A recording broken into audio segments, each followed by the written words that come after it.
Welcome,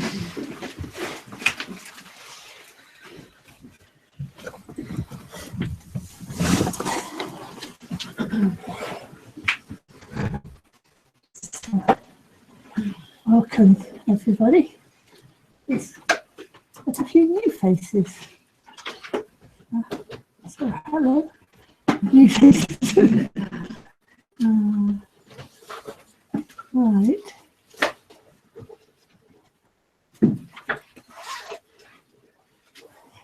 So we're beginning.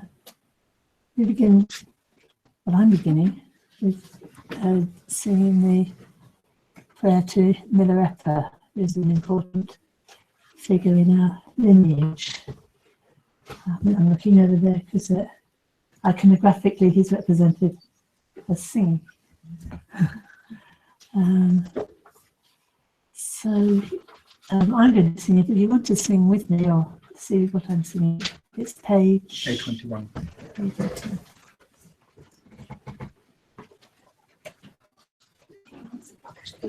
A21.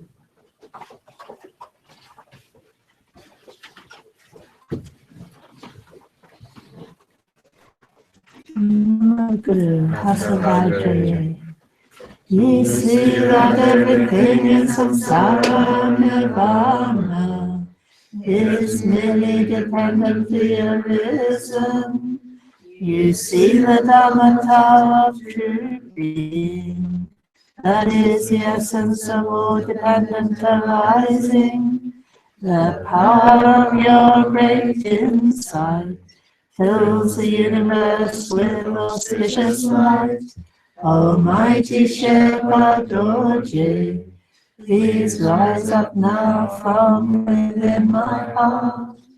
You see that everything in samsara nirvana is merely dependently arisen.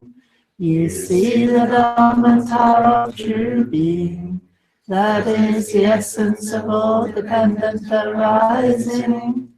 The power of your great insight fills the universe with auspicious light. Almighty Shepherd Dorje, please rise up now from within my heart. You see that everything in samsara nirvana is merely dependently arisen. You see the Dhamma of true being, that is the essence of all dependent arising. The power of your great insight fills the universe with auspicious light. Almighty Shepherd Dorje, please rise up now from within my heart. Jai Shiva Dorje la so adesso. Jai Shiva Dorje la so adesso.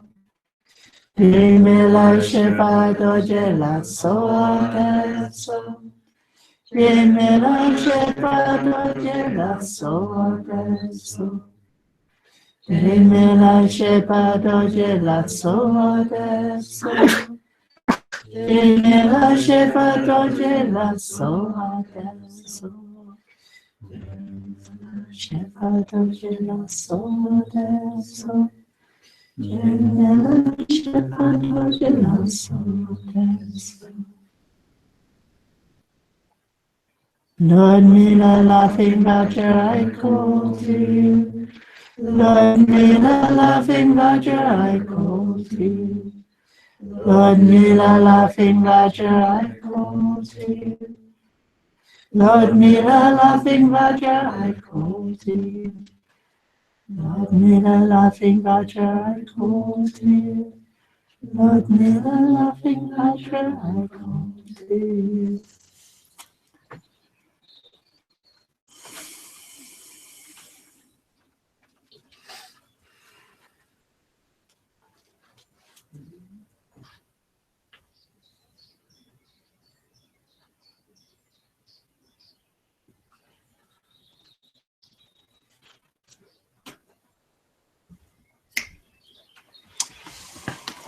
So over the last, must be 6 months, I've been going through the what are called the 6 perfections or 6 paramitas, following more or less the text by the Lord Gampopa called the Dual Ornament of Liberation, which is a kind of classic textbook for the Tibetan Buddhist tradition. It's a type of text is known as a lamrim, a text which lays down the stages of the path to awakening. And Gampopa was one of the chief disciples of Milarepa, so he's very much in our lineage, and the first Karmapa was his disciple. So since the Karmapa, the first one, there's been 17 at least that have followed on from him, and that's the Karma Kagyus, but there's also other Kagyus. You don't need all this detail, but for those who don't know it already, there are other Kagyus that are not Karma Kagyus.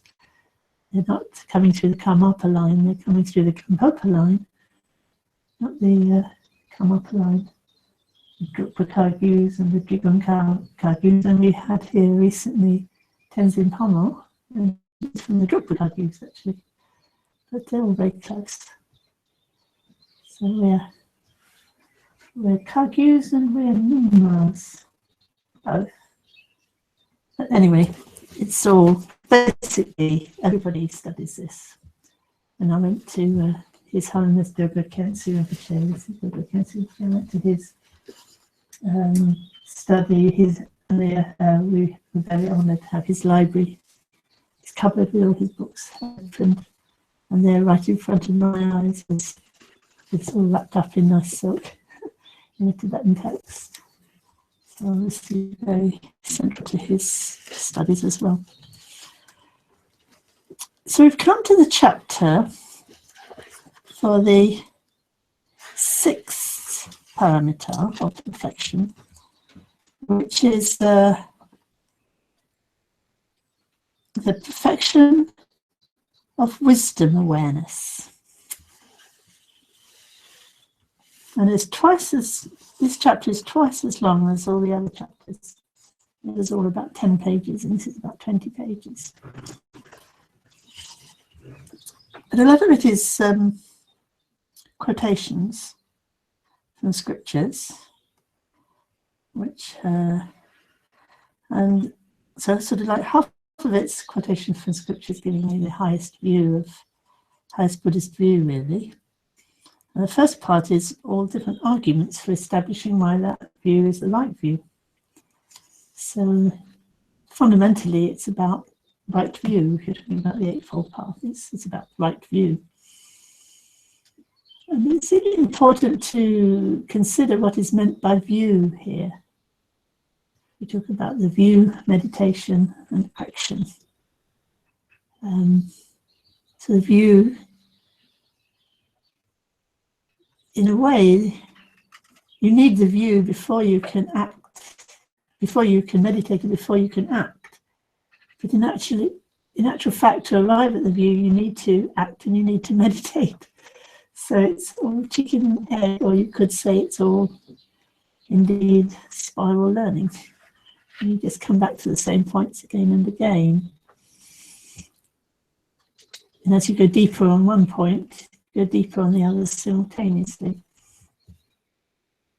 So for those of you who haven't been following so far, the first 5 perfections were generosity, I suppose you could say roughly right conduct,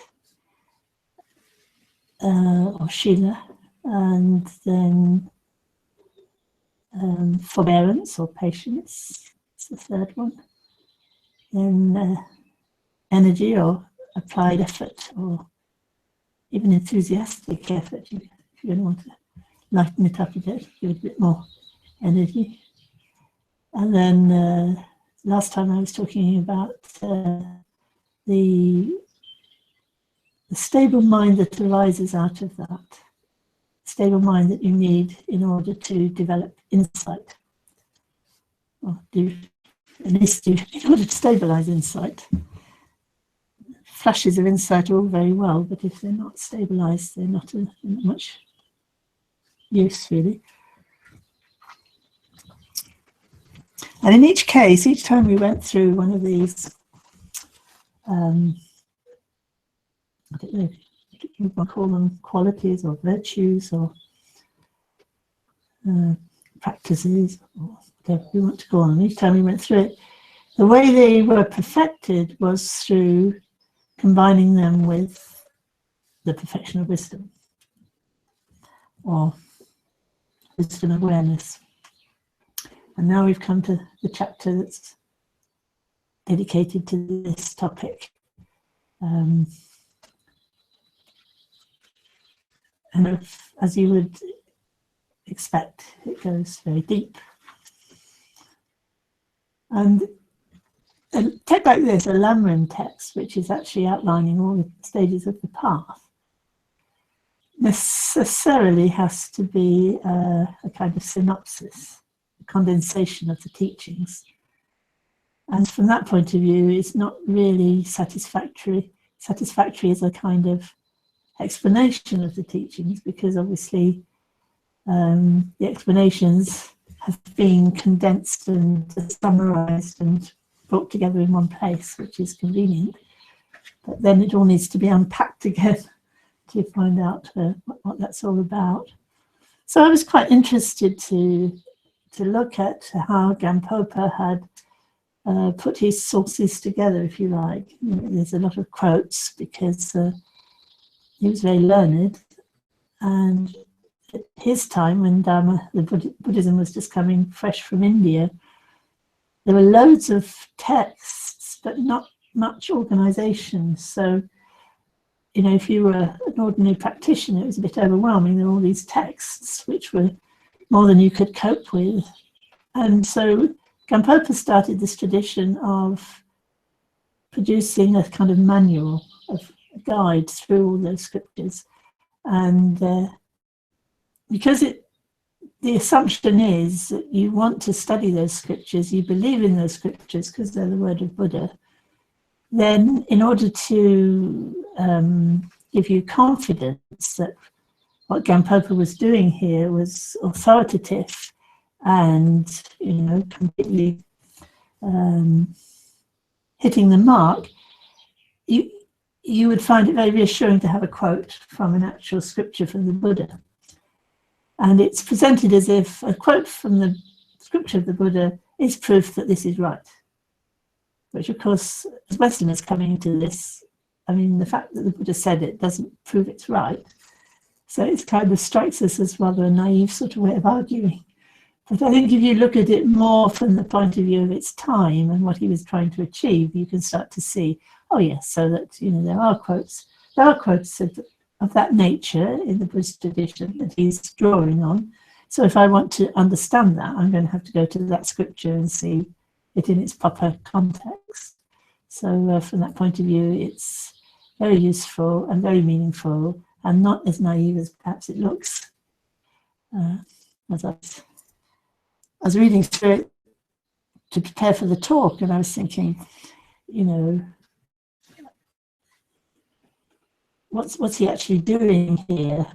And I was reading some of his arguments, and I think that's really doesn't follow, and especially when it's been translated as well, it kind of, the argument really doesn't work. And I can imagine reading it and thinking it was just feeling totally frustrated, because not only is it a difficult topic in the beginning, but it's made doubly worse because it's translated, and even worse again because actually these arguments don't follow.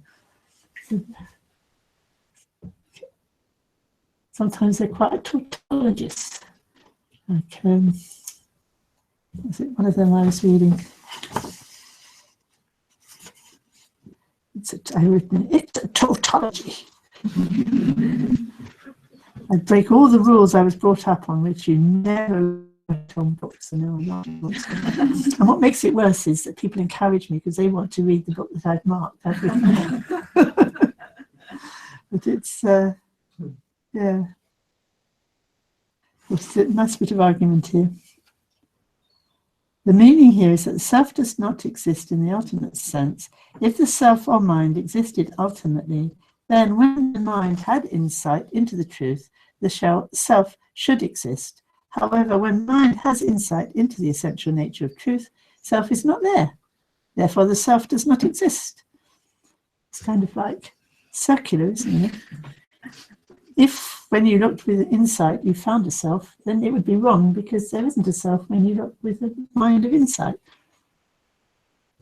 So it's kind of, well, if you define insight as not finding a self, then obviously it wouldn't be insight if you found a self.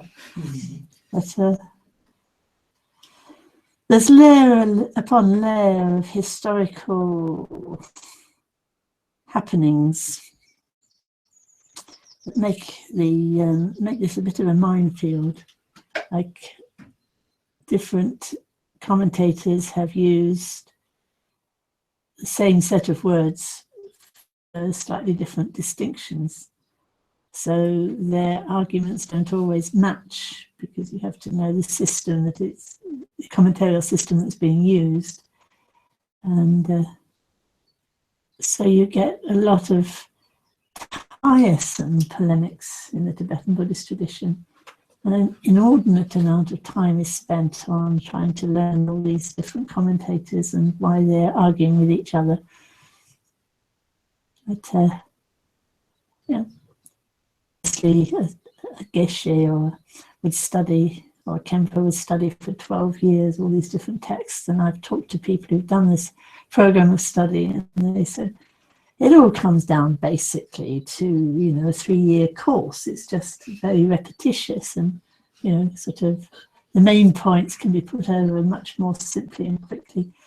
And within the tradition, there's always been this tension between the meditators and the scholars, where they both claim that the other is sort of barking up the wrong tree. So that the scholars say of the meditators, well, they don't know what they're doing. They just go and sit there with a blank mind, and it doesn't do them any good at all.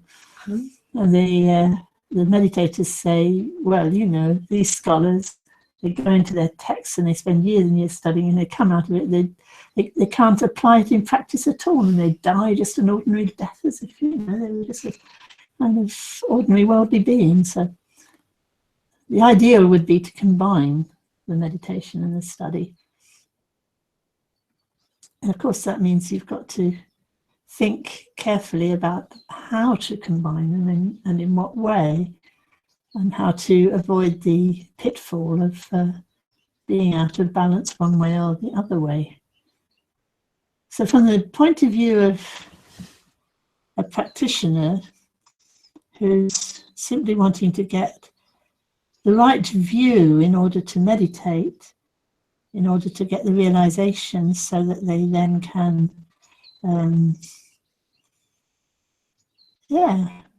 work for the benefit of others through their mastery of the nature of reality and liberation from confusion and ignorance. You do need to have some instruction. You don't necessarily have to get it from a book, but you do need instruction from some source, which is usually referred to as the guru or the teacher, who's actually going to introduce you to the view. And view here, I put it in inverted commas, it's like the right view, if you like, in the Eightfold Path, the view of the true nature of reality, the non-conditioned, the non-compounded, which is referred to also as emptiness. So there, this big question comes up, well, what's emptiness? And you have to have this introduced. very skillfully, and you have to be able to use it as the basis for your meditation. So in this Sangha we teach formless meditation, and in the booklet about formless meditation I mention at some point about shamatha and vipassana. Sometimes that's translated as calming or calm abiding as for shamatha, or shine in Tibetan. And vipassana is insight, often translated as insight. Insight into the true nature of reality. And when we say view, and when we say insight, and when we say emptiness, we're even when we're talking about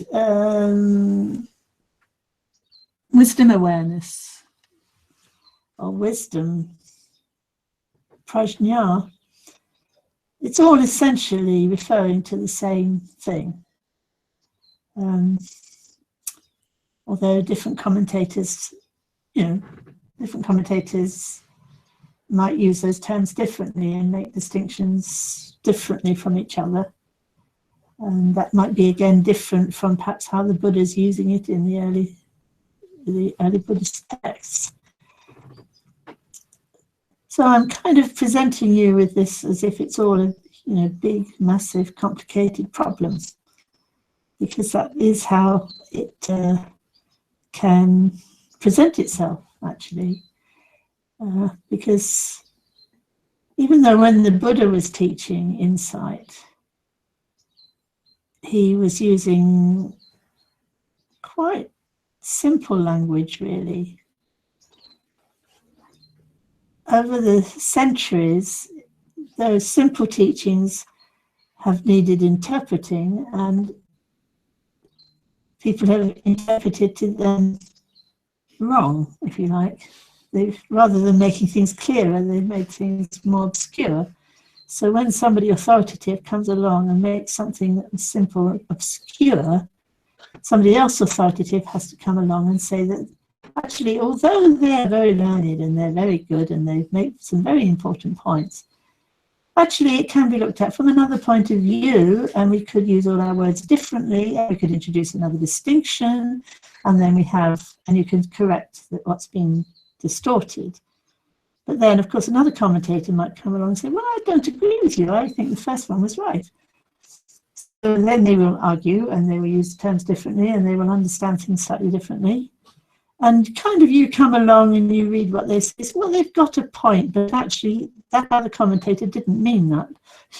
And so it goes on century after century till you have a lot of very authoritative texts that are beautifully written, and people have learnt them and studied them and used them to develop insight. But at the end of the day, if you haven't got 12 years to dedicate to sort of sifting through it all, how much of that do you actually need? I would say not very much. Thank goodness. But you do need instruction. You do, in a way, you do need somebody who has the authority to say that to you.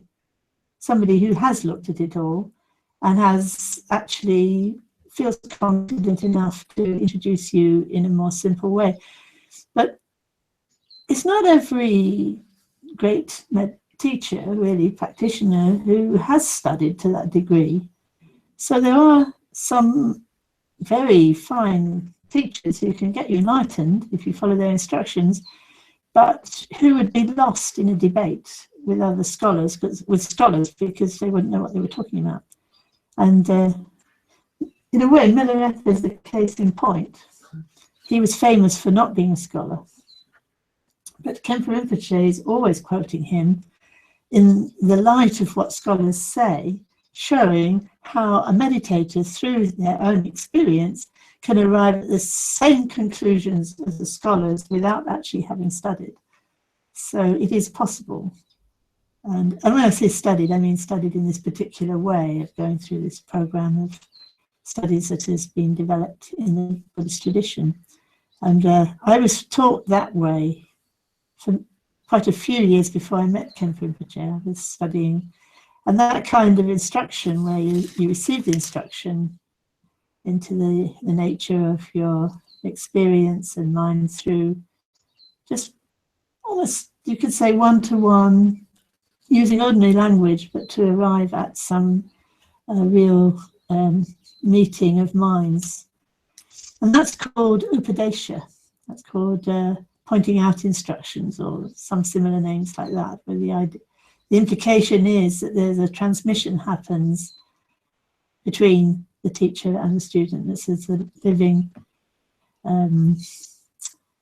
passing on of the understanding that the teacher has to the student.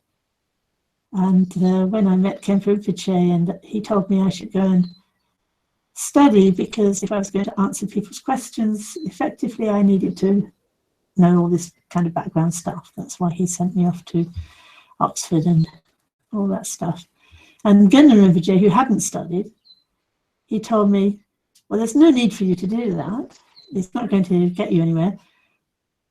But nonetheless, since you have been taught by means of the Upadesha and through your own practice, you will actually be able to get to the bottom of those studies, and you'll be able to understand it because you have that inner understanding before you even start. And he was completely right, because I don't have that kind of mind that can hold a lot of information and then sort it out in my mind. I kind of have to get to the bottom of something first and then build up from there. And so because I'd already had a lot of opportunity to get to the bottom of things by talking one-to-one with my teachers and practicing what they were telling me to do, I could actually find my way around all the texts, and I could actually write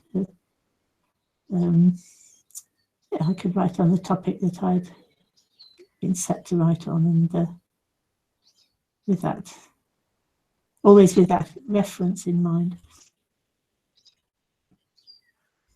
So I just wanted to draw your attention to the fact that although this, especially the first half of this chapter, is using analytical arguments, even you might think philosophical arguments, and you might feel you don't follow them, or you might feel, well, you do follow it and it doesn't make any sense, and you think, you know, it's getting very heady and intellectual.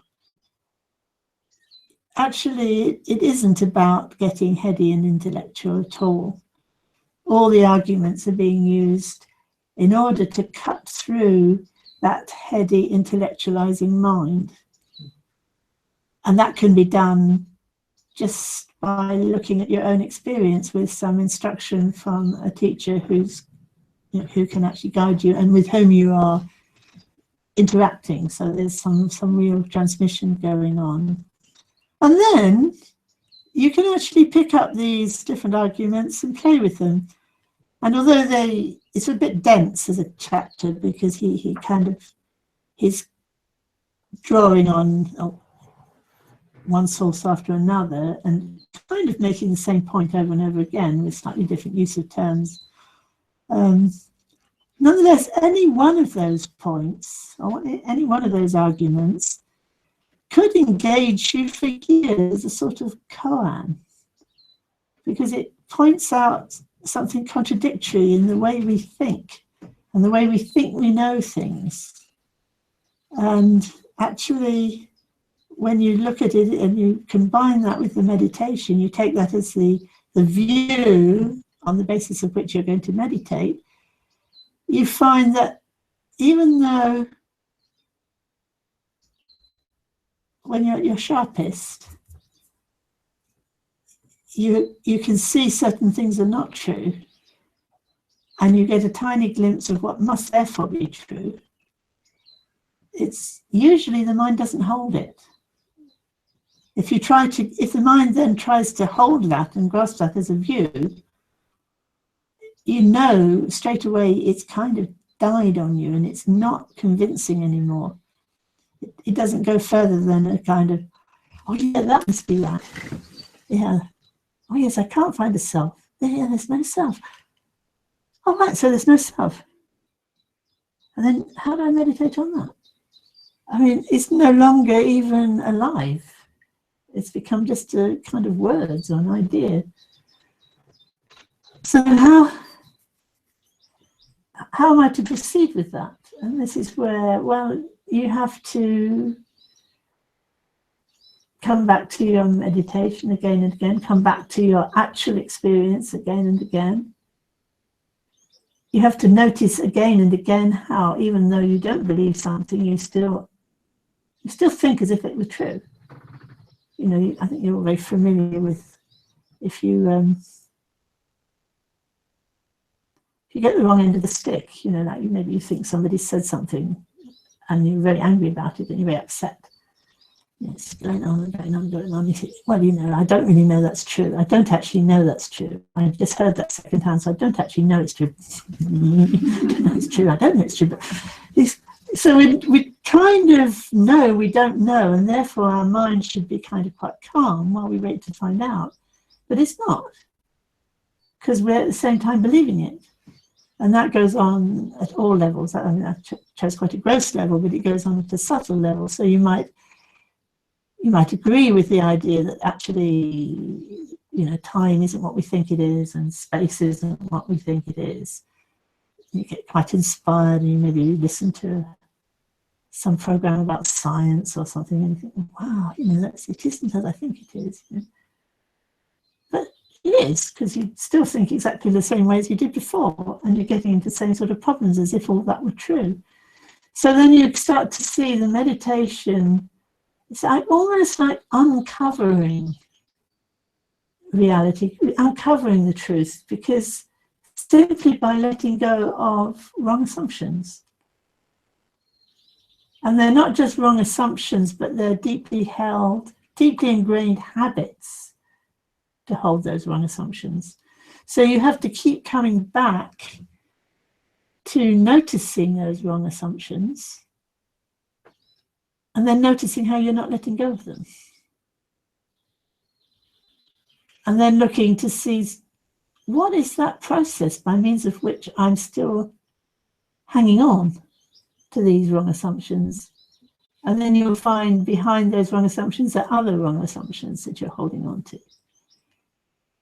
And then maybe for a moment you get the sense, oh, you know, I could let go of that. And then you notice there's nothing you can do about it. Because if you think, I'm going to let go of my wrong assumptions, you simply grasped another set of wrong assumptions. That I have some control over this, for example. You know, I can make something happen. And to a certain extent, you can fool yourself that you can. And then you start to realize, actually, I'm just adding another layer of complication to the whole thing. So then what are you going to do? And then you have the formless meditation instruction that you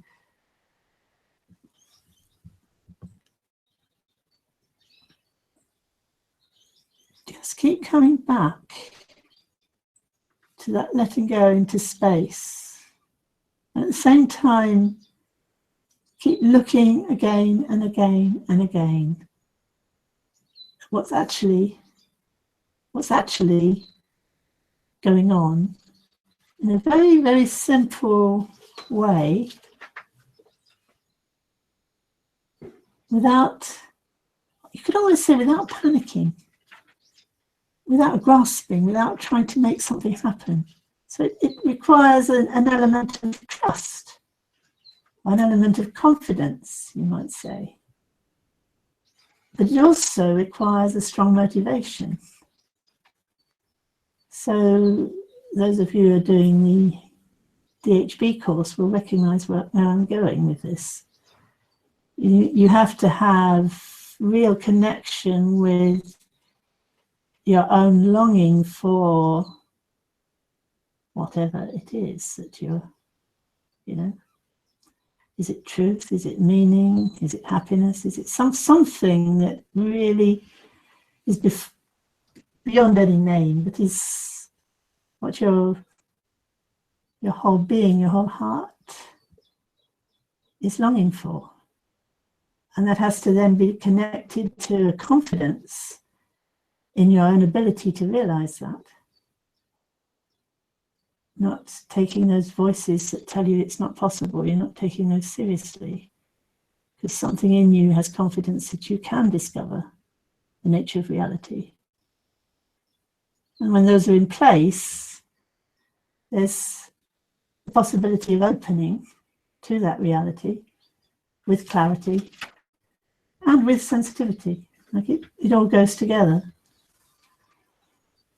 So when we talk about the perfection of wisdom or wisdom awareness or awareness of emptiness or whatever, we're talking exactly about openness, clarity, and sensitivity. It's the nature of our being and our path, if you like, to awakening to that. So it's not a separate intellectual topic, and it's not simply a matter of intellectual analysis, even though the arguments are often presented as if they're logical arguments or not so logical arguments, but as if it's something that you work out intellectually. In actual fact, anything you work out intellectually is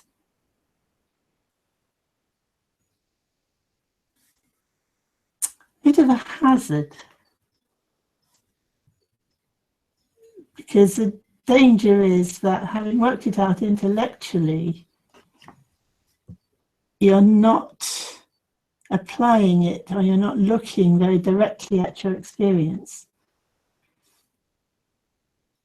That doesn't mean it's not, it's going to cause, it's necessarily a problem. It doesn't mean it's necessarily a problem. It could be actually helpful, as long as whatever it is that you're analyzing intellectually, you then apply that clarity to your own being rather than grasping it as an idea. So the clarity that arises from the analysis can then be used to point back to your own experience, highlighting how you habitually haven't got that clarity and maybe triggering moments of clarity. So you have to learn to work with what you have access to, I suppose we'd have to say. And everybody's got a somewhat different capacity and somewhat different strengths that they can draw on. And for those of you who perhaps don't see yourself as particularly intellectually gifted, you might think, well, I always find that, I just get in a knot very fast and I just switch off intellectually. The good news is that a more important faculty than intellectual analysis, which can be used, everything we've got in our experience can be used, but a more important faculty is what in Buddhism is called faith. But that word faith in English, these days anyway, tends to imply belief. In a sense, I grasp an idea, which actually is more intellectual, and then I believe it. And that isn't what is meant, because that's neither the faith, and neither is it intellectually very rigorous. So what's meant by faith is a word that we do use faith in this sense. Maybe we'd use confidence more happily, but I think faith is a more powerful word, actually. But it's an ability to be simple, actually. It's an ability to face reality in a very simple way without complicating it, and being able to trust to trust oneself, to trust one's understanding in a very simple way, not in the way of trusting I've got it right, but trusting by being simple, I have access to truth and reality, and I'm connected to it. And this is where the sense of lineage comes in.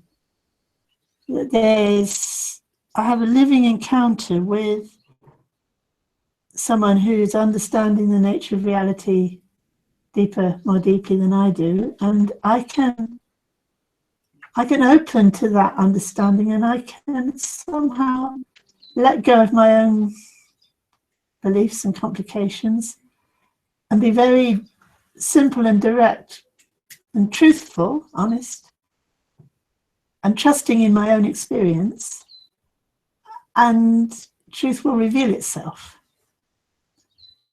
So it's not that I believe it will, I just know how to find that place in myself where that happens.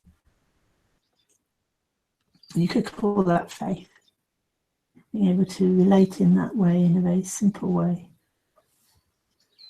So having described faith in that way, perhaps you can see how you could work those two faculties or capacities together.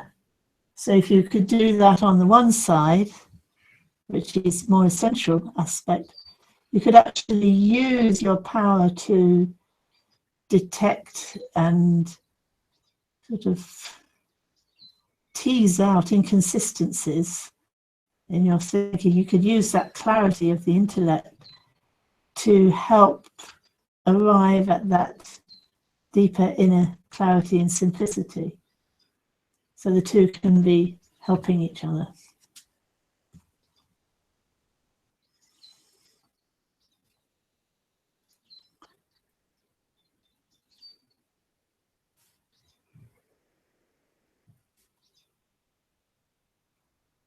And you could say all of that would be wisdom awareness, or whatever word you're going to use. Prajna.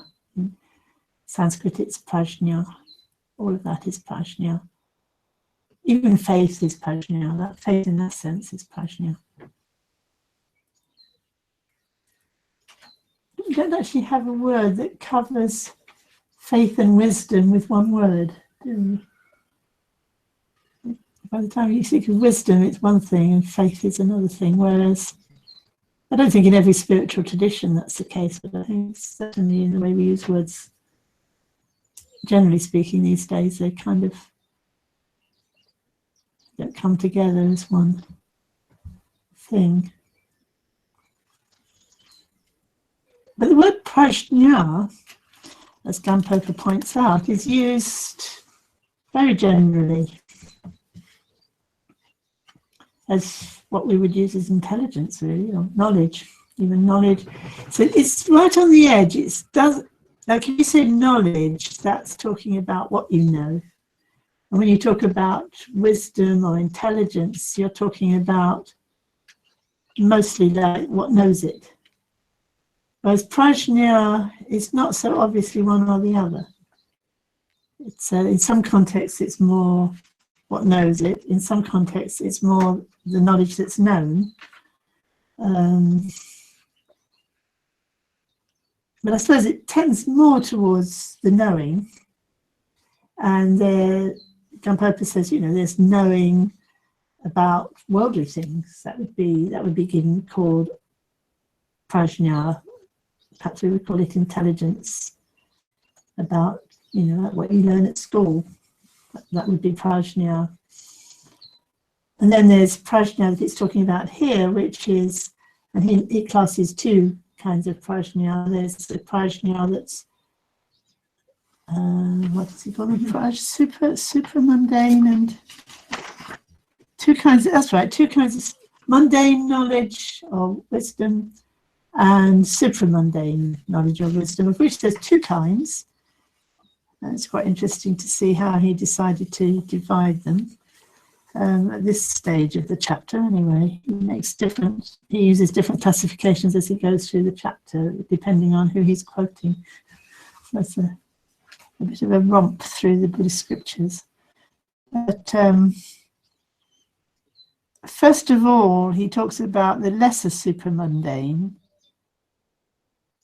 which is simply to recognize that the the skandhas, and I'll come back to that in a moment, the skandhas are impermanent and suffering and not self.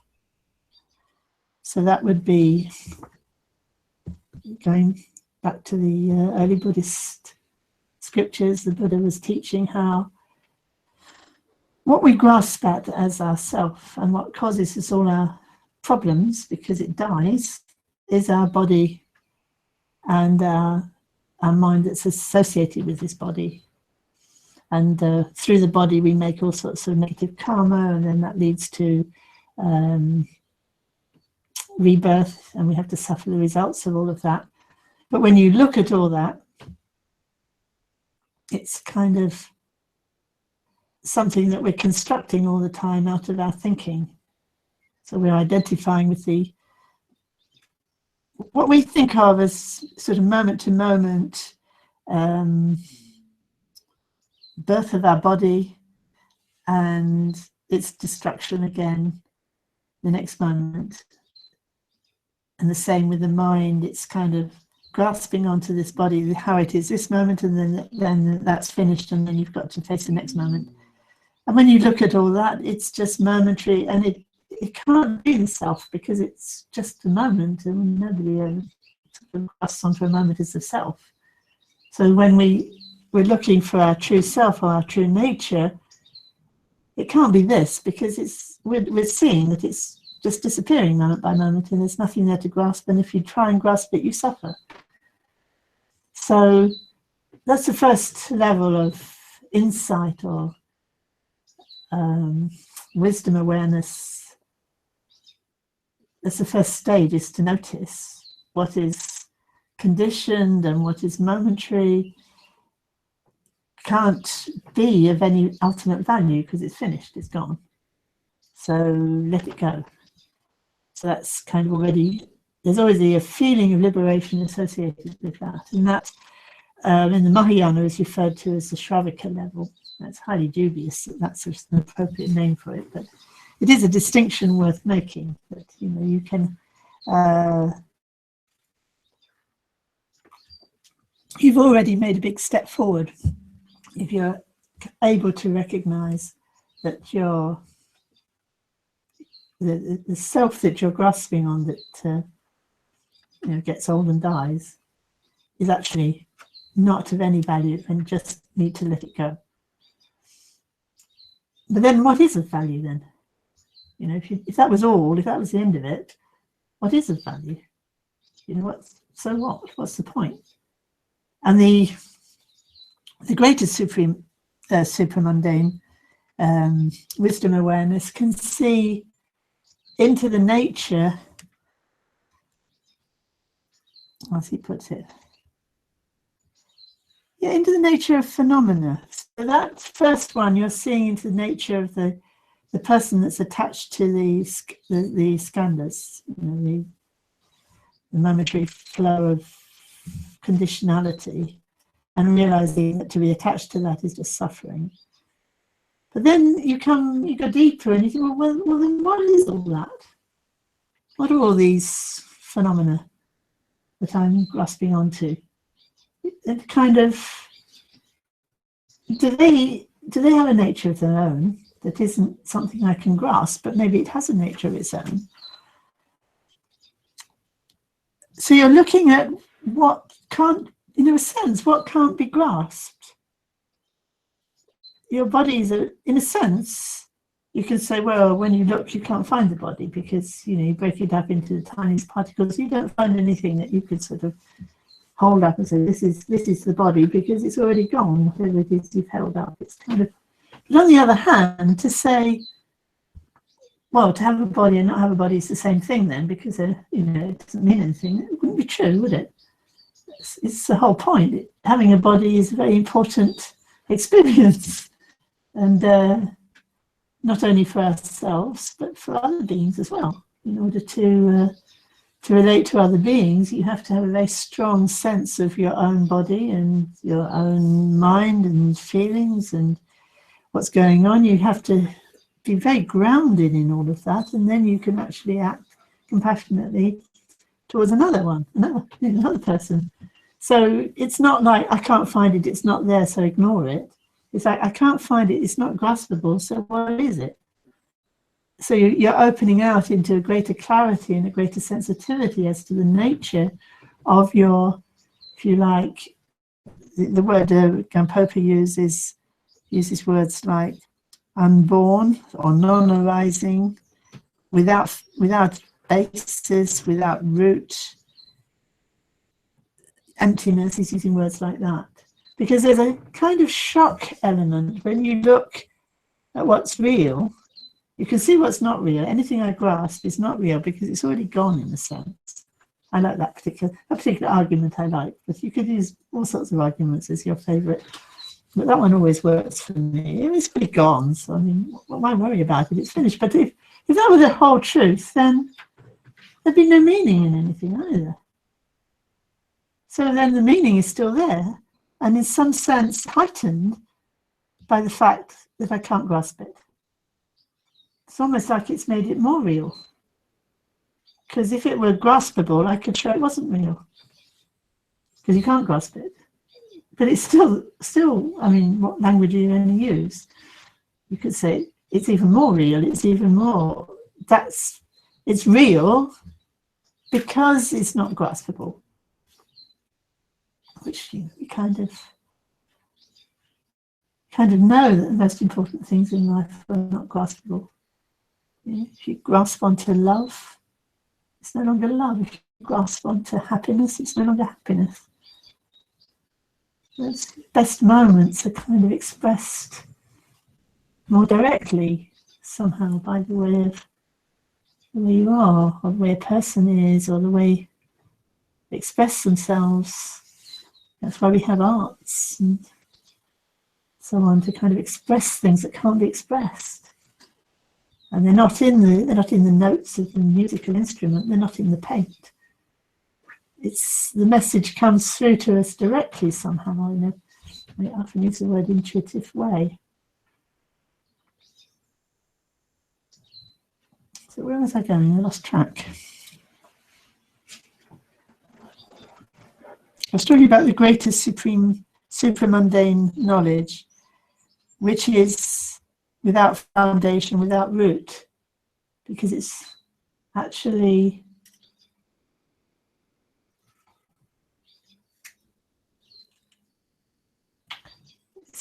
it's extremely mysterious and strange. You can't trace it back to causes or conditions, because if it could be, it would be a kind of intellectually held view, and it isn't. The intellectually held view is a way of kind of teasing out certain subtleties and aspects of reality, but then if you leave them as an intellectual view, they have no relationship to reality. But if you then take that analysis and you apply it to your experience, it clarifies the nature of experience that isn't actually in the idea, it's actually the idea came from the reality. I don't know if that makes sense. I've been playing with this for decades, and I'm not sure whether it makes that much sense if I try to tell you, what I'm discovering and expressing it in words that have developed for me over the years. Just to be like a frisson or something. You find your own way through it all. But written in the book like this, it's without foundation, without root, and then they've got, later on he puts arguments for how you can prove that to yourself. But none of that would have any conviction or any meaning unless you were practicing some meditation in which you were discovering something that was alive and true and real and actually not intellectual. So it's up to you. You have to do that work yourself. And some of this will help and some of it won't help. And the good news is you don't have to kind of cover every single point. You can work, because you belong, you have access to somebody who can give instruction. You can take your particular understanding and your particular way that you want to express it to somebody with more experience than yourself and get some kind of affirmation through how the conversation goes, if you know what I mean. And when you're having a conversation with somebody, when the conversation leads to deepening of your own understanding, it's a good conversation, isn't it? It's taken you somewhere. Whereas actually, it wasn't so much in the actual words that we used, but it was in the way that conversation went, and some sort of shared understanding emerged from the conversation, and that's what gave you the affirmation you needed to carry on in the direction that you're discovering, or to change direction according to how the conversation goes. So he doesn't mention anything like this. Instead he mentions that whatever kind of knowledge it is that you're seeking, you proceed by means of a threefold process called listening, reflecting, and meditating, which is shorthand for the first process, which is receiving the instruction, whether it's from a text or whether it's from interacting with somebody. And then a very important stage is the reflection. You could say, well, you just have to think about it. Yes, you do have to think about it, but it's thinking about it in the sense of applying it to your experience. So you're looking for something in your experience that for you is taking you in the direction of your heart wish, your whatever it is you're longing, however you want to express what you're longing for. It depends on many things, how we want to express that, because we might want to express it as ease, for example, which would imply some kind of sense of recognizing that suffering and wanting ease. So whatever it is you're reflecting on, you would reflect on it in the light of that. Does that bring ease? What relevance does that have to ease? Or it might be truth, or it might be meaning, or happiness, whatever. It all comes down to the same thing, really. Something within ourselves beyond the words, that we have to apply whatever the instruction is to that. Does it help with that? If it doesn't, then ask again. I can't see how that relates to what really matters to me. So have I missed the point here somewhere? You need further conversation until the penny drops and you get that real sense of, oh, that's really relevant to, maybe the reason I can't find ease, I can't find happiness, I can't find truth is because I'm always I'm grasping in this way or that way, and this instruction really helps me to see that and to let go of that. So you're always looking the reflection is always of that nature. And it's quite surprising sometimes how deep reflection on quite surprising things can produce an effect on that longing within ourselves. What comes to my mind, just popped into my mind as I was talking, was, I might be watching a documentary about the stars or the universe, the beginning of the universe or something like that. And reflecting on it and applying it to, well, how did I get here? What am I doing here? And what's my relevance given the universe is so vast?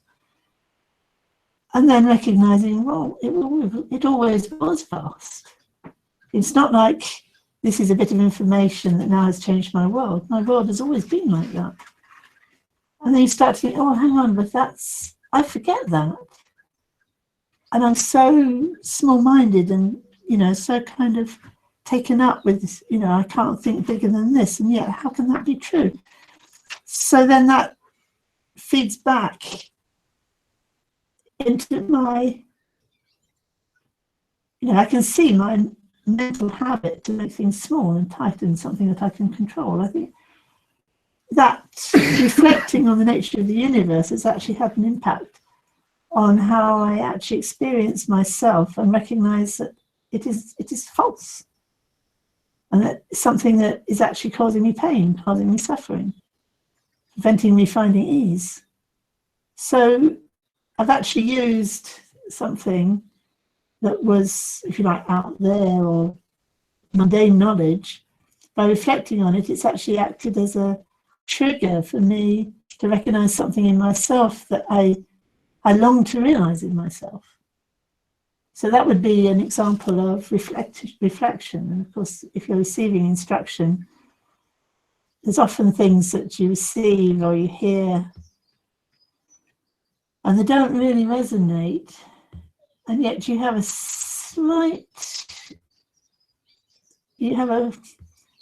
uneasiness about that, as if I think it's not resonating because I'm holding a view that's preventing that from resonating. So again, you can reflect and think, and is that view that's preventing it resonating, does that have relevance to how what I'm longing for is not revealing itself? So that kind of reflection, keep going from one level to the other, but always coming back to what's really important and meaningful and what you're longing for, and you have that confidence within yourself that you can understand that.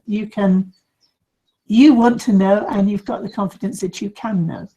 And I don't know where we get it from, but we have that confidence, don't we? I mean, we may tell ourselves, oh, we can't know. But if we don't think that, in spite of ourselves, it's going to have a good old try. You can sort of try and stop yourself trying, but if you didn't have a counter thought, you would naturally try. You would naturally try to understand. You've got that kind of confidence that you could. I could understand. Something's in the way. It's in the way. Somehow, I know I can see. I know I've got eyesight, but something's in the way. And that you need to really tap into that kind of simplicity of that. I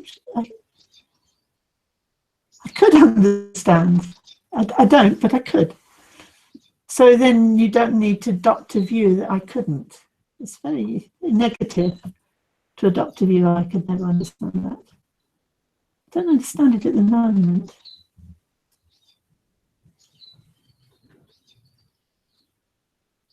So there's a kind of openness about that, isn't there? I don't understand it at the moment. Completely open to the possibility of something becoming clear.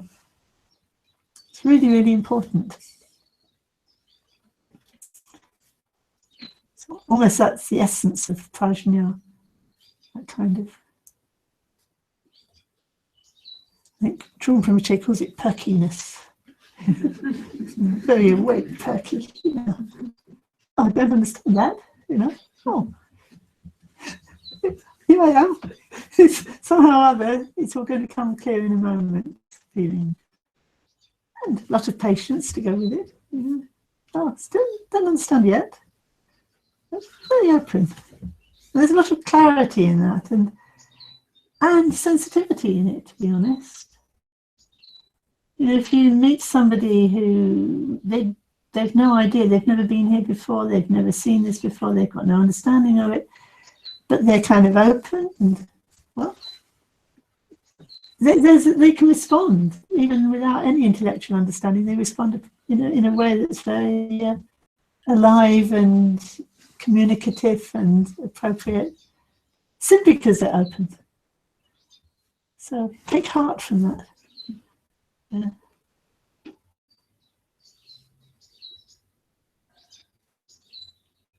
So that's the reflection. So there's the taking in the information or taking in the instruction or whatever it is, and then reflecting on it. And you can see the way I've described the reflection would naturally lead to what's called bhavana. I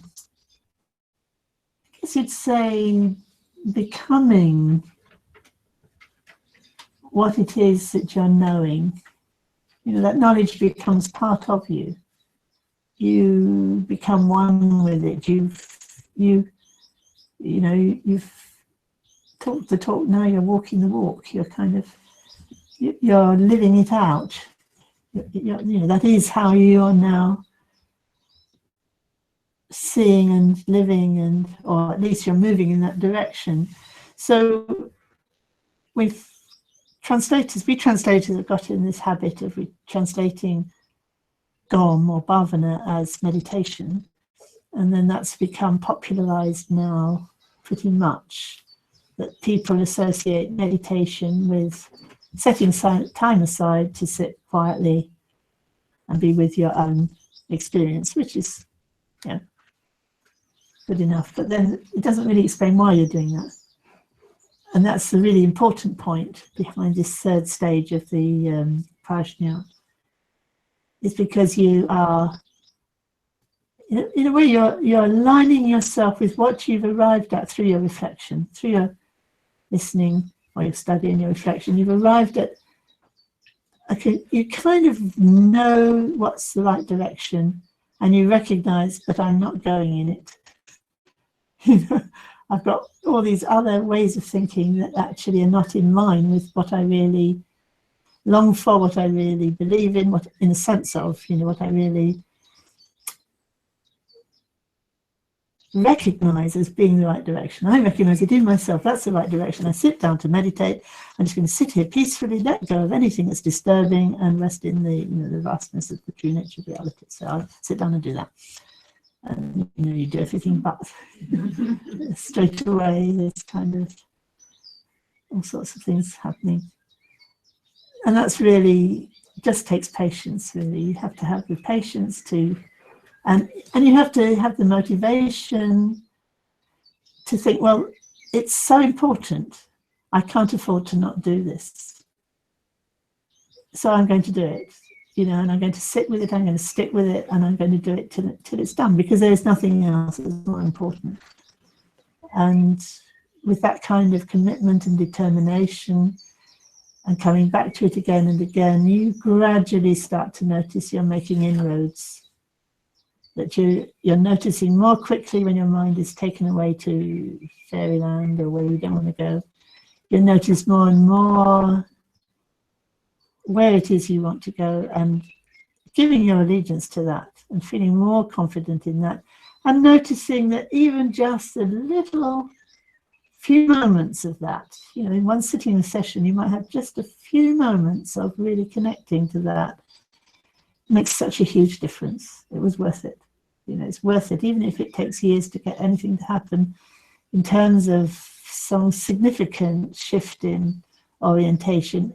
Every little shift in the right direction makes a huge difference to your life and your happiness, your relationships, your sense of meaning. It's just, and there's nothing else that does it like that. You have to put in that commitment. You have to have that commitment. You have to have that confidence. You have to have that insight yourself. There is no substitute. So, okay, well, what else are you going to do with your life? You can become more and more convinced this is the only thing worth getting involved in, and that's what I'm going to give my life to. And that's it. Your family might feel they've lost you, but they may feel, wow, I'm joining you. You've given them the best of gifts. Yeah.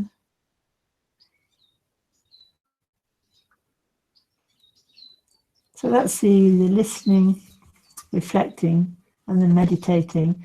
And the good thing is that if you understand meditation in that sense, you don't leave it behind on the meditation cushion.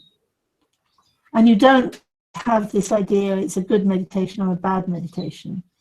Because whatever you do on the cushion is just part of the process that your whole life is engaged in. So even if you sat for a long session of meditation with very little sense of much happening, at least for that period of time, you weren't making things worse. You know, you weren't rushing around chasing after sort of meaningless activities. You did have the right motivation. You did dedicate that for the welfare of all beings. So you did do something with that time. And if it takes a long time, well, you did something that takes a long time. Well, good for you. You know, you can congratulate yourself. But then you take it with you into your life. And you don't think, oh, well, I'm only practicing when I'm sitting on my cushion. That's complete nonsense. You're practicing all the time. Once you have this vision, really, of what the path is, there's not a moment where you can't actually apply that. You can't actually find a way of turning what you're experiencing into the path. This is a common term that's used in the practice manuals, turning everything into the path. And here, I think it helps to balance the strong emphasis in this chapter on the Prajna, the knowledge of emptiness, with practice as, well, the phrase that Tibetans always use and the scriptures always use is accumulating punya. Or sometimes they use the phrase upaya, which is translated in here as method. So and this chapter starts off saying, you know, you need to balance prajna and upaya, which is wisdom awareness, or knowledge, knowing, wisdom, prajna, let's say prajna, balancing that with upaya, which is sometimes translated as skillful means. I think upaya is a nice word. I think we can adopt that into English. And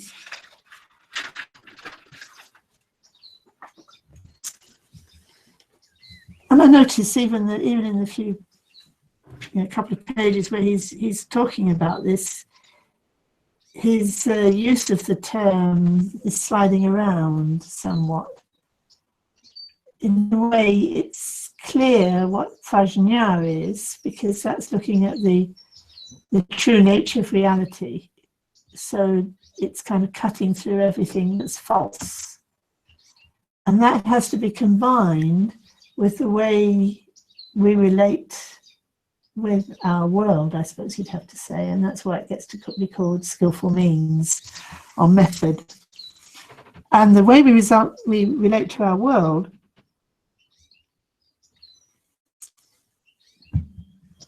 you could say, just to get you in the ballpark, if you like, is what creates for us the circumstances in which we can take that understanding deeper. We can progress on the path. If we only ever thought about the true nature of reality and emptiness, there's a danger that we would favor a kind of slightly negative view towards our world and our life. Of course, if we were favoring a negative view, we would have wandered from emptiness, which is complete ungraspability. It's not graspable. So if you're grasping at something as negative, you've grasped, and so it's actually not ungrasping.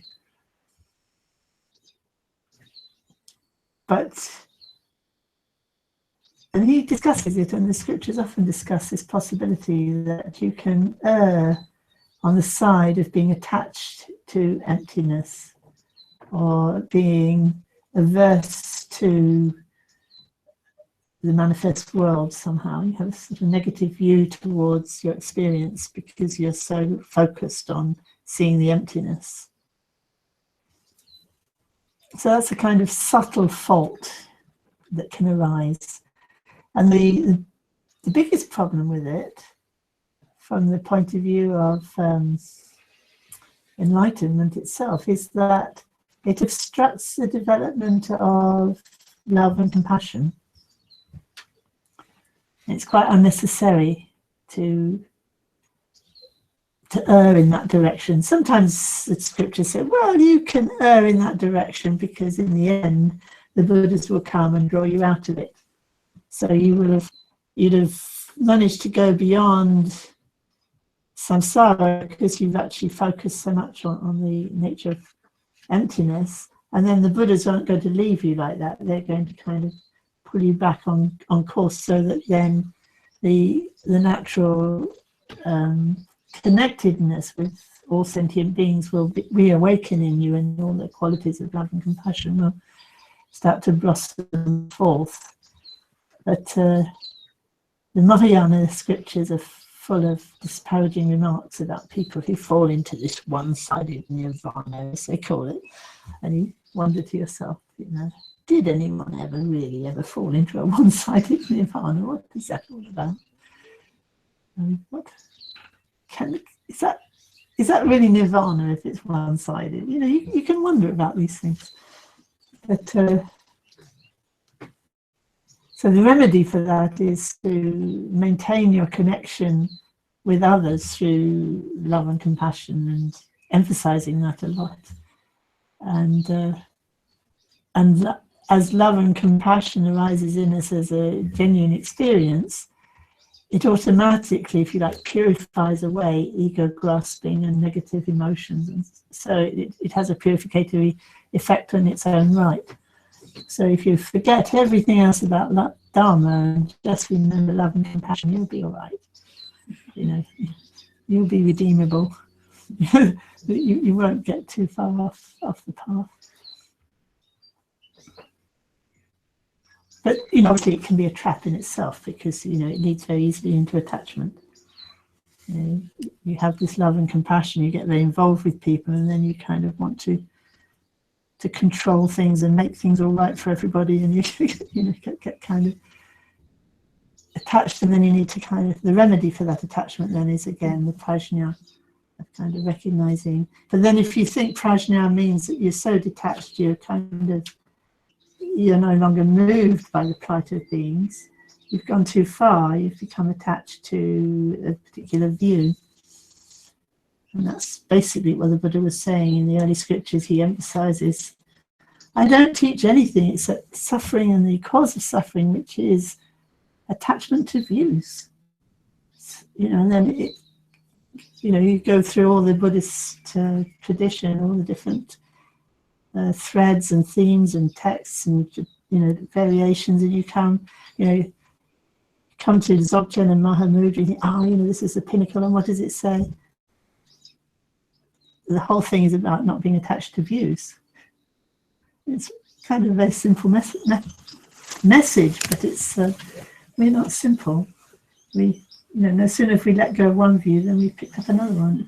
It's kind of, we have to learn how to be different. We have to learn how to honor a different way of knowing that we do know, but we don't honor it. Like, we know what love is, but we don't honor it. We're too busy thinking about, how can I succeed? How can I avoid failure? How can I be this? How can I be that? We forget, actually, love is important. That's what's important. Forgotten it. Our whole education system has forgotten it. Tell children they've got to be top of the class. I mean, for what? For what reason? What's important about being top of the class? Top of the class is just kind of crazy to bring that children to think it's important to be top of the class. I mean, how absurd. And we all know that. We all know that what matters is for children to learn what love is. So how much time do we devote to that? Haven't got time.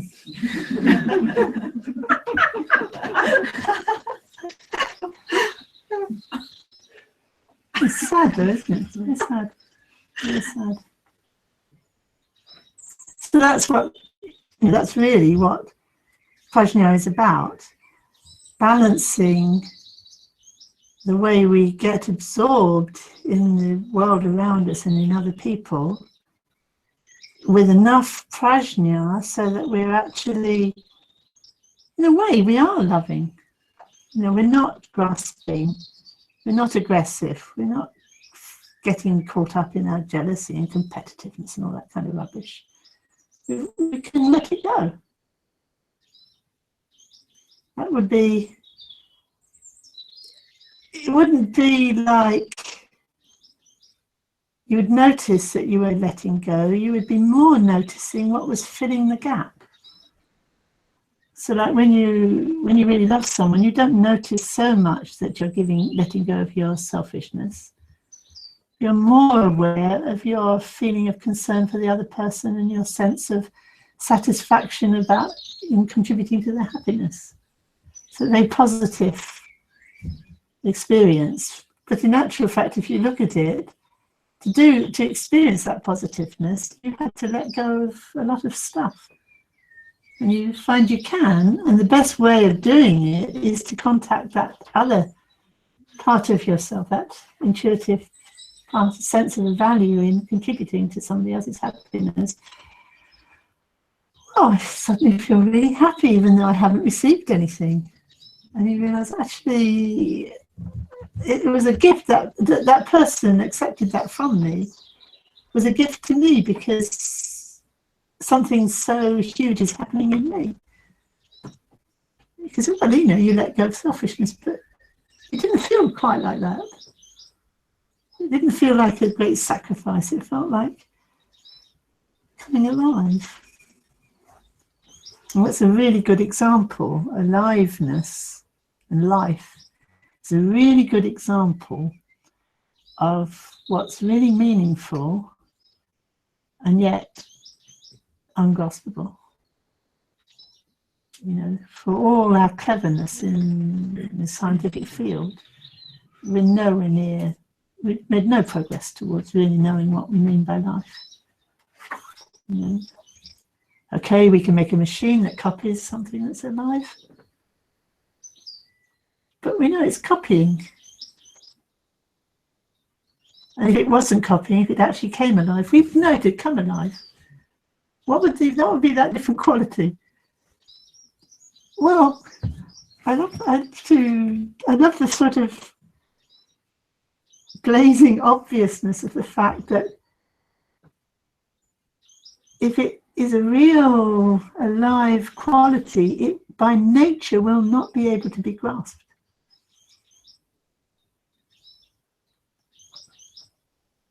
It's not that it just happens to not be able to be grasped. It will be of its nature. It will be inherently of the nature of something that cannot be its representation, something representing it. It's not going to have that. It can't be broken down in that way. It's what you can see me struggling here to. I think though you're all picking up what I'm saying. There's something there that is true.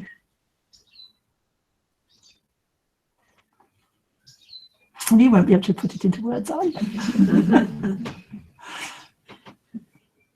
And that's the real Prajna, actually. That's the real. You can't really make it an object, Prajna, because if you make it an object, it's gone into something that's not it. Because the Prajna is what I said at the beginning. You can't really distinguish the Prajna of the intelligence of knowing it from the intelligence of what it is that it's knowing. They can't be separated, and there's more words in the Buddhist tradition that actually don't divide them than there are perhaps in the English language, but I think you can do it with English. Intelligence is an example, isn't it? We talk about intelligence as information and intelligence as the knowing of the information. Sort of, you can't have information without intelligence knowing it. I like to think about that sometimes, I think. If there was no intelligence anywhere knowing this universe, what would it be?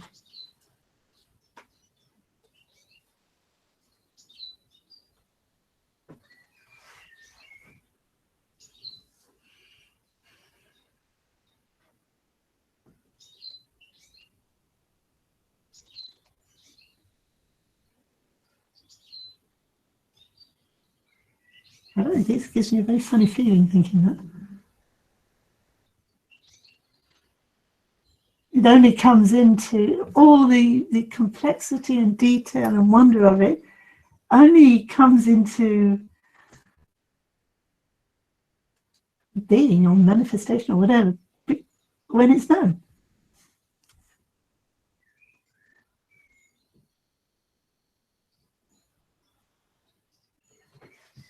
You know, you've got all these clever computers that can work everything out. But if at the end of the line there isn't anything knowing any of it, what is it? What kind of information is it? I mean, what is it? What is information? At the end of the line, there has to be something that knows it. And then you can see how clever it all was. But if nothing ever knows it, what was clever about it? What was anything about it? The structure was all there, perhaps, but nothing knew it. I don't know, it always kind of wakes me up when I think of the oddness of that. Because we kind of think, well, it's all out there, don't we? In its own right. And in a sense, it must be somehow. But if there's nothing knowing it,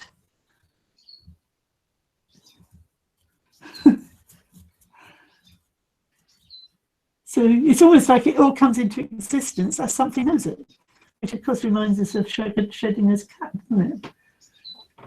Well, maybe it doesn't, but it does me. Interesting.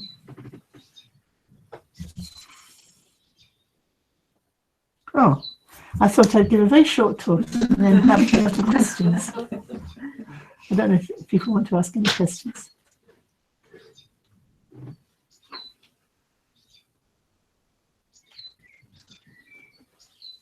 Yeah?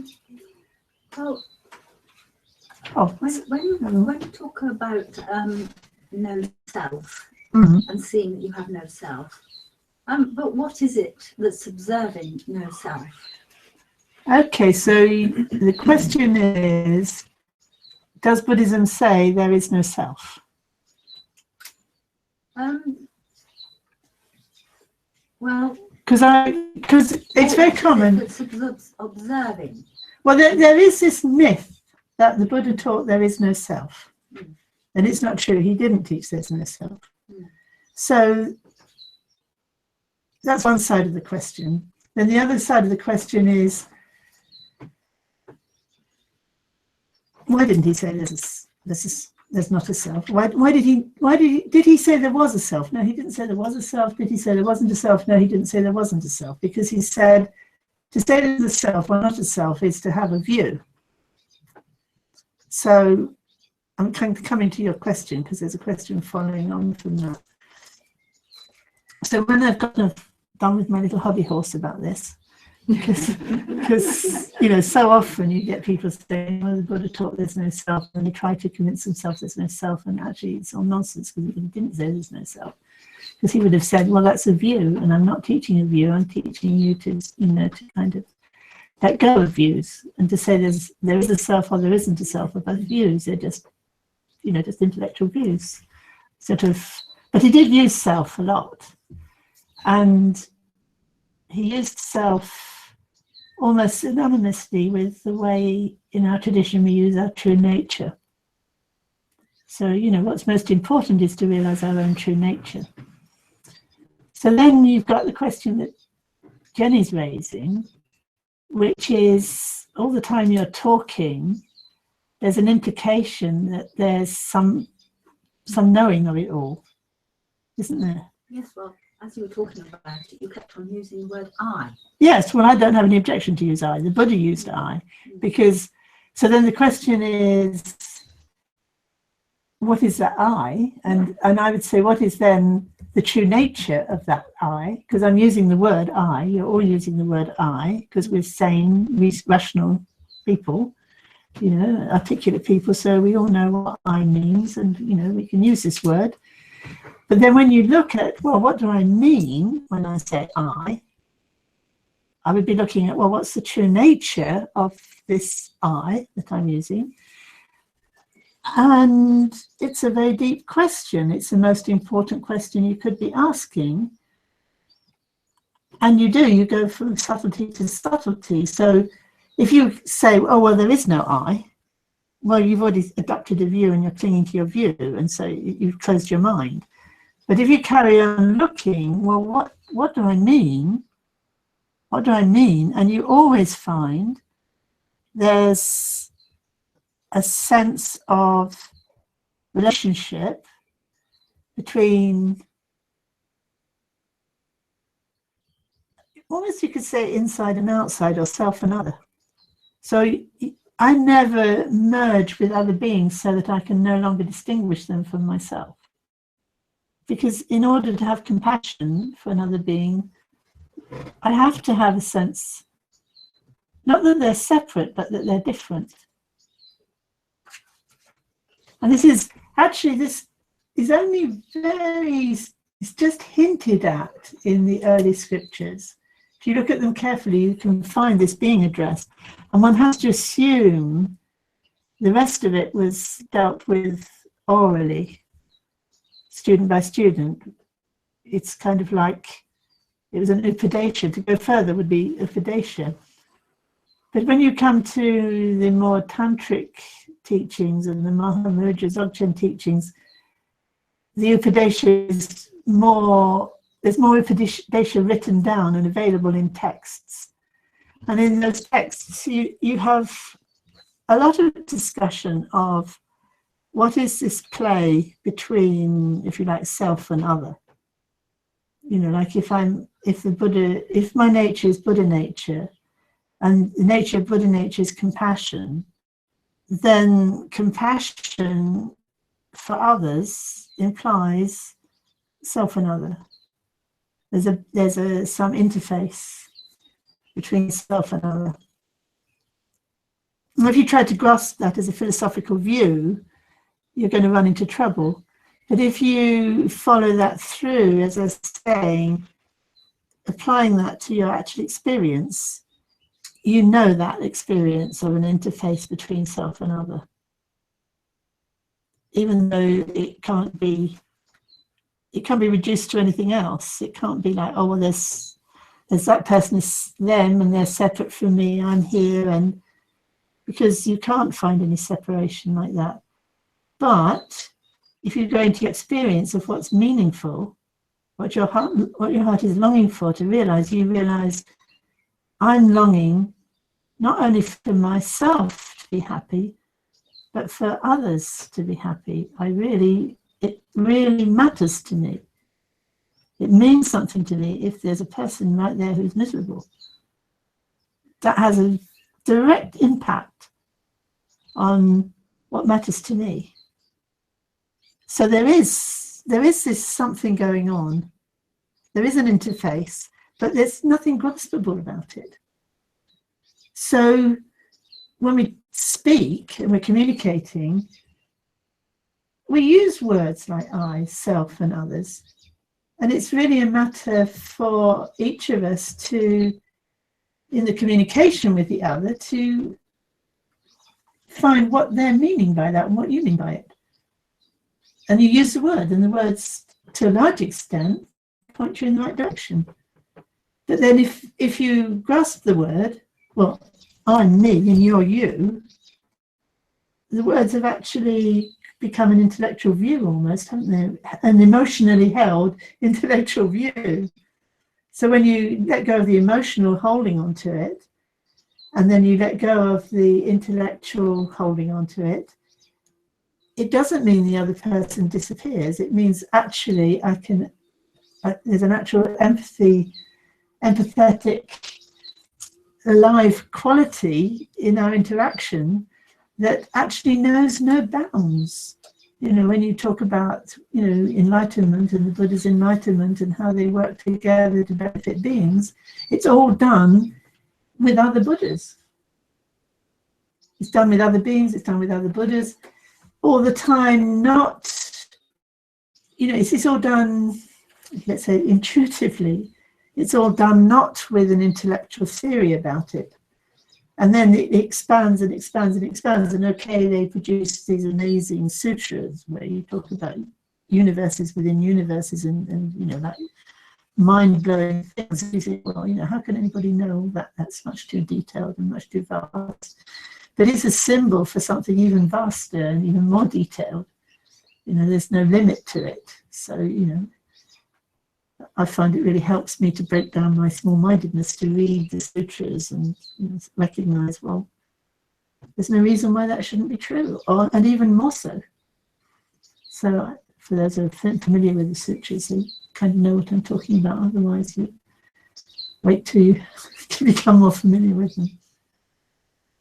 I don't know, does that address your question to some extent?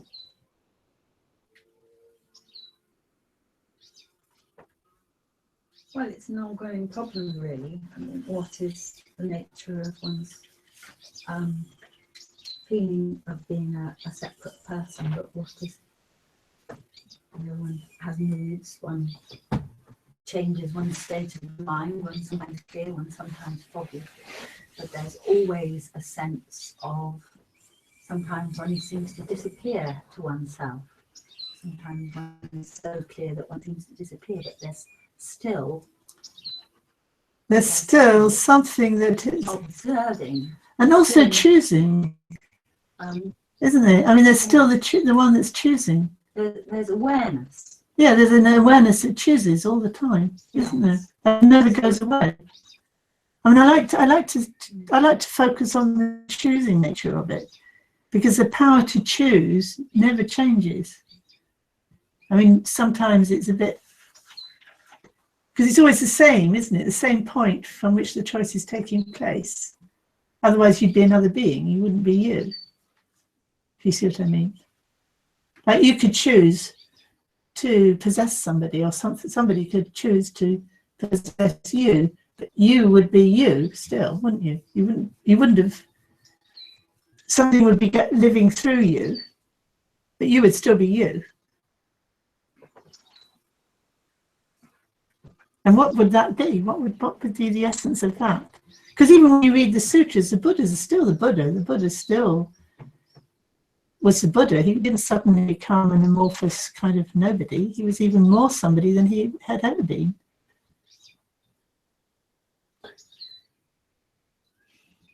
But yeah, this is an ongoing conversation. Okay. Do you think it is? It probably is possible to have a merging kind of experience. I'm not saying it's merging. Did you say emerged? Emerging. Emerged. Okay. I think there is a merged type of experience. I'm not saying that's where you'd want to be, because it's not necessarily got the same sort of alive qualities. But you know, presumably people do perceive you know, non-conceptuality in that way, because some religions do kind of express that sense of oneness and just not being, you know, not, I suppose, without a sense of self, you know, without that separation. I mean, not separation, but... Well, I would, I mean, I'm listening to what you're saying, and it's, what I find helps me to clarify the kind of question you're asking is to make a clear distinction between feeling separate and feeling distinct. So even when people talk about a sense of oneness, it's distinctly they're experiencing this oneness. Sort of not, though, I would say. Well, they wouldn't be talking about it otherwise. There wouldn't be any communication whatsoever.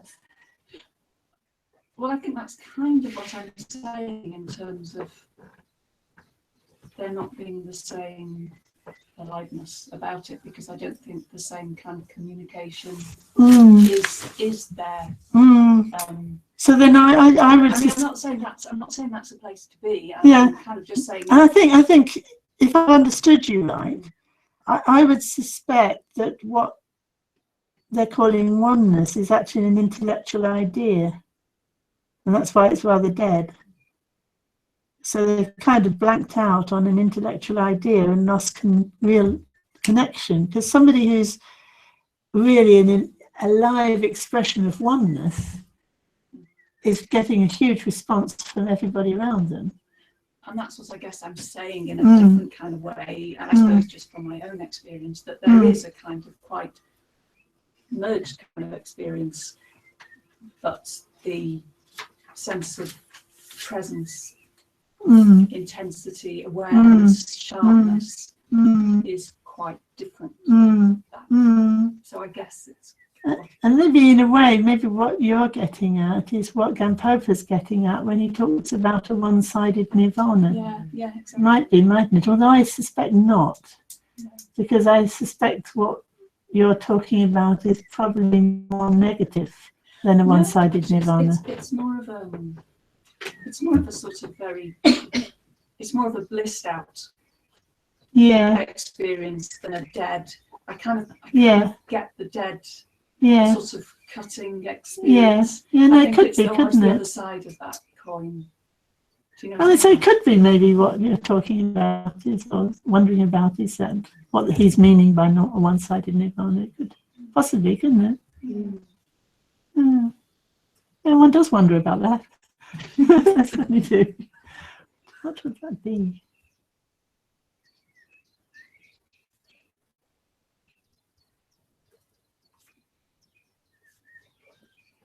I do feel quite passionately about this misrepresentation of the Buddha as having taught there's no self, because I see it leads to all sorts of problems when it's already difficult enough.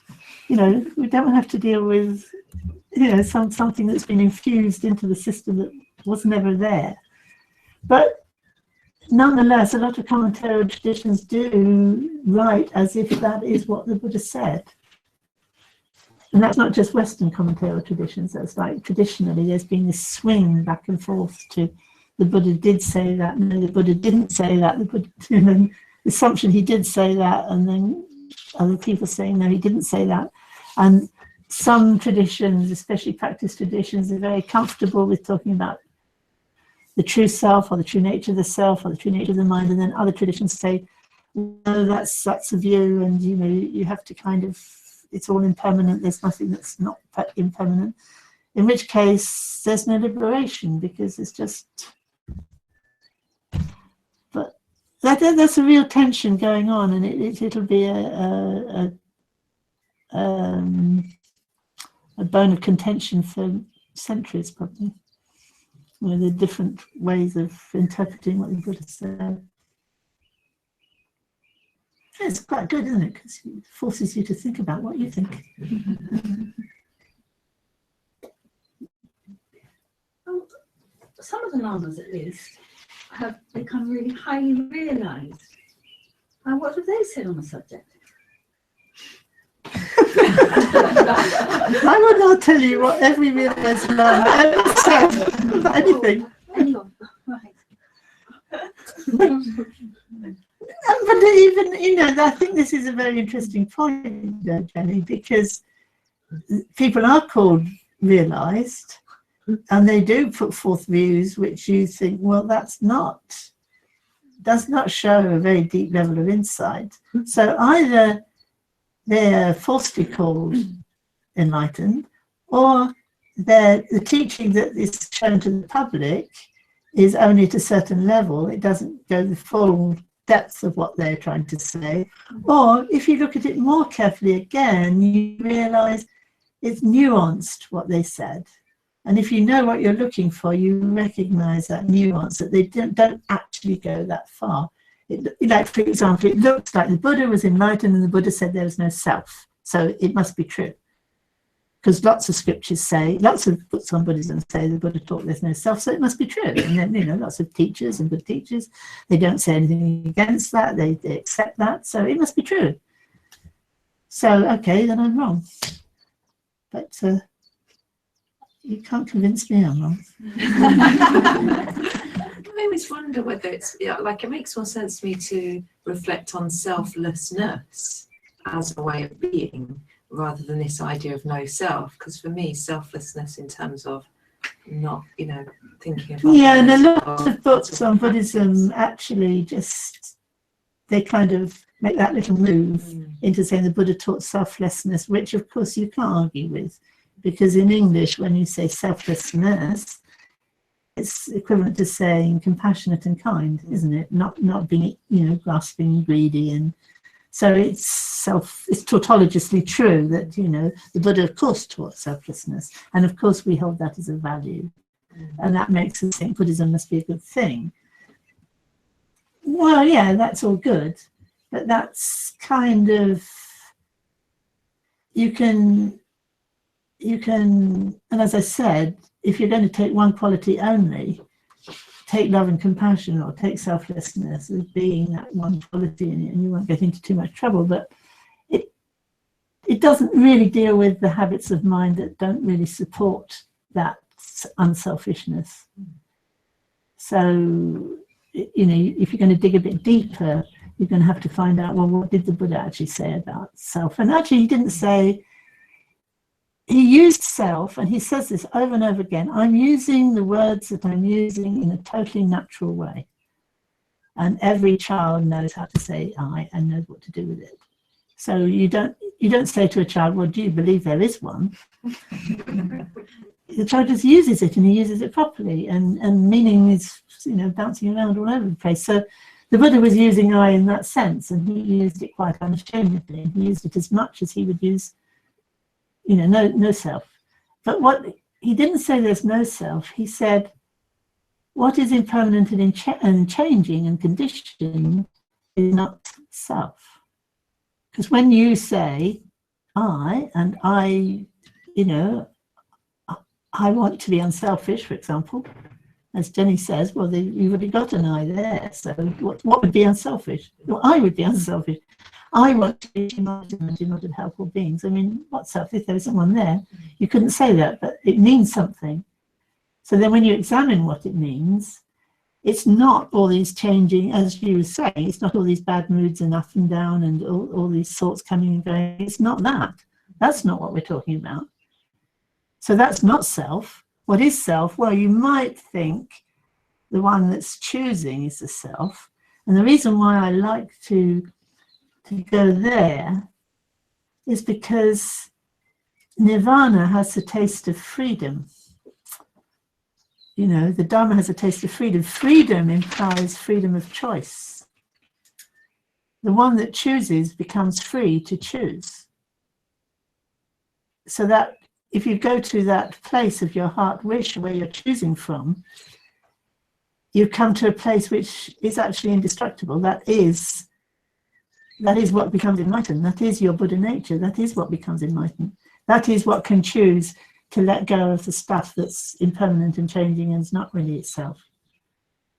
So I quite like to focus on that quality, tracing back to, well, what am I talking about when I say I? That, you know, it could be another quality. Could be confidence. What has confidence? That place of confidence. And it's I have confidence, you know, like, I don't mean I have something called confidence. I am expressing confidence. I am the essence of confidence, or whatever. Yeah. Or love. Or freedom.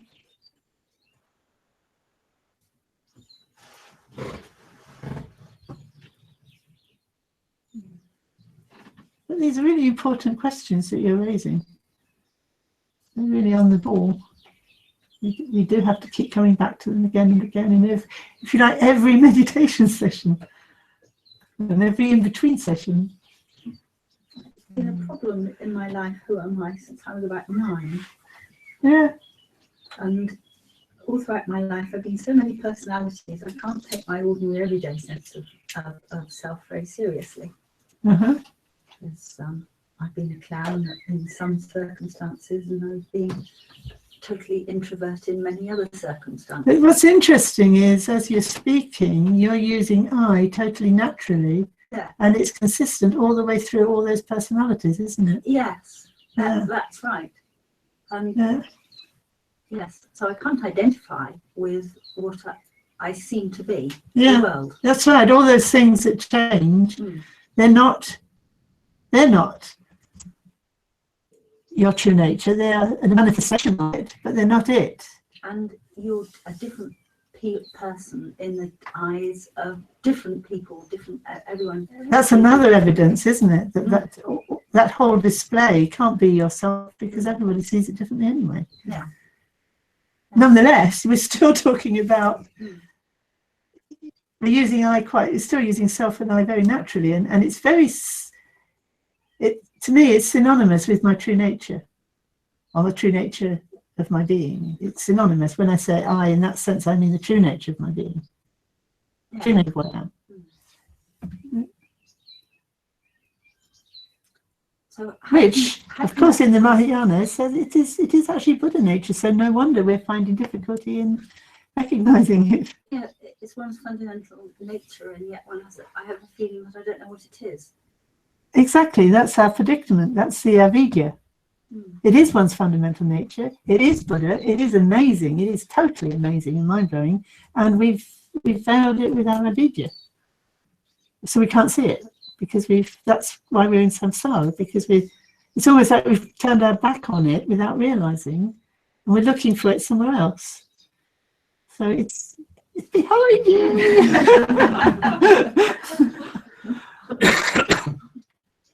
The trouble with the notion of self is it's so often intimately connected with three other notions, which is exclusivity, uniqueness, and separateness. In fact, none of us are unique or separate in that sense at all, because we're all. I'm not sure that's true. I'm not sure that's true. It's so often No, I don't agree, actually. You don't? I don't agree. The problem is the separateness. Yes. The uniqueness, I think, is true. I think we are unique because it's like you could say a point in space is inseparable from any other point, and yet it's unique. No, I'm saying self is often associated with uniqueness. Well, I think it's right. And separateness. I think it should be. And exclusivity. I think self should be associated with uniqueness, yes. Yeah, but the thing is, you say, I think. If we don't know ourselves, how do we know we're unique? Well, you are unique, aren't you? You're not me. You're not anyone else. Yes, but mine manifest this. Mm. And my experiences and my memories. Yes, they are unique. No, I wouldn't say they were unique. I would say your relationships were unique. Well, the combination of them, you could say. Inherently, even before you remembered them, even if you didn't remember them, they would still be unique. But the sense of I.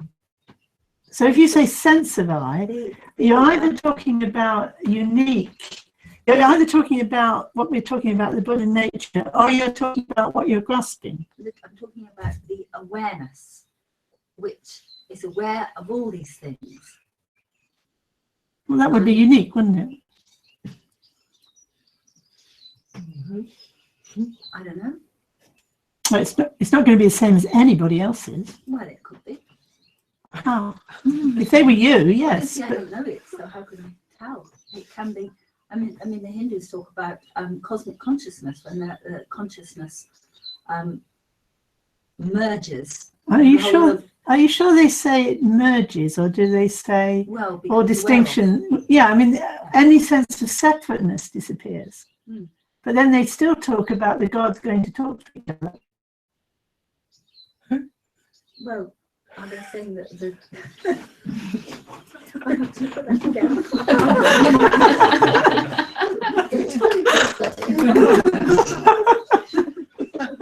But going back to what Chris was saying, I don't think you can take it as given that if I remember and if I understood what you said right, you said that the self is always associated with uniqueness, and I would say yes, I think that's how we use the word. But that doesn't necessarily imply separateness. Exactly. It doesn't necessarily imply that. And so often when we talk about self, we zoom in, we focus on separateness, and we shouldn't. And no, you could that's say right. we're only, right. There is a self, but only in so much as that we are part of a whole. No, I wouldn't agree. But, that doesn't rule out uniqueness. You could still no, I wouldn't agree that that we're part of a whole, I would say we're integral to the whole. Okay.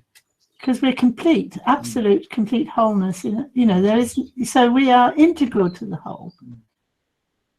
I think it's important to make that distinction. That's good.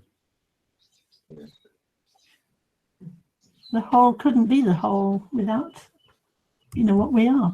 And those unique, I like the image of the point, because a point is absolutely identical with any other point. It's inseparable from any other point, but it's distinct from any other point. And that's its beauty, its joy, its importance.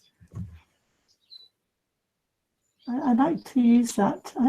I really reflect on that often. It's a good image for. It reminds me of the Big Bang. We must all be the centre of the universe.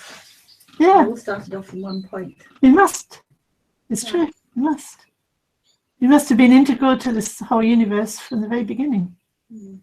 That's enough to blow our minds, isn't it? We happily sit there saying, "Oh yes, we're all Buddhas," but it would imply that. It would imply far more than we think at the moment. It's an outrage. It's really a massive thing to say that we all have Buddha nature. It's like turns everything inside out and upside down, and actually it's not turning inside out and upside down, it's turning it the right way around. Who's going to volunteer to be the dark energy and the dark matter? Well, maybe that's what we are. Yeah. Well, it might well be, because we don't know what it is. Yeah, maybe that's what we are. It's fun. It's fun, isn't it? There's really a lot of inspiration can be derived from these, even what seems like mundane knowledge and information.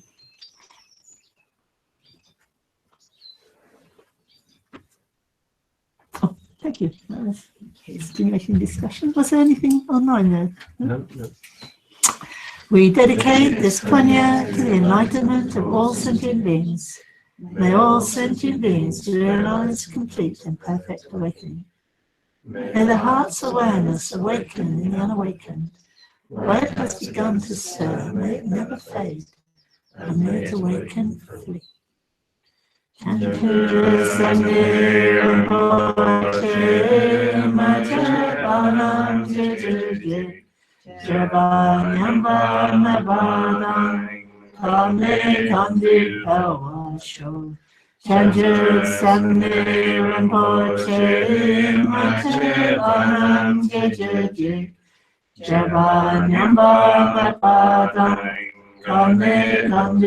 Awasho Chanjur Sangye Rinpoche Mache Banam Jeje Jaba Nyamba Mapadam Kande Kande Awasho. Right. I think we can have another session on Prajna Paramita, can't we? It's such an important chapter. So I thought we'd do it again next time as well. So if you've got questions in the meantime, you can let me have them in advance, but at least bring them with you. Yeah.